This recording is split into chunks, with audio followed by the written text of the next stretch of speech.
আলাইকুম। Mahmud telecom account করার জন্য আপনারা প্রথমে প্লে স্টোরে যাবেন। প্লে স্টোর থেকে মাহমুদ টেলিকমটা ইনস্টল করবেন। আমার ইনস্টল করা আছে। তো ইনস্টল করার পর রেজিস্টারে নিয়ে অ্যাকাউন্টে ক্লিক করবেন। তারপর নাম, নাম্বার, ইমেল আইডি দিবেন, national ID card, date of birth দিলে দিবেন, না দিলে নাই। পাসওয়ার্ড দিবেন 6 সংখ্যার, পিন দিবেন 4 সংখ্যার। তারপর আপনার সিলেক্ট ডিভিশন সিলেক্ট করবেন। তারপর সিলেক্ট ডিস্ট্রিক্ট, তারপর সিলেক্ট উপজেলা। এখন আপনার ভিলেজ দিবেন, হাউস দিবেন। আর এখানে ভিআইপি এজেন্টে 1000 টাকা আছে।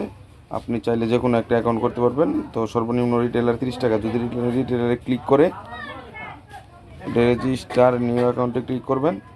তারপর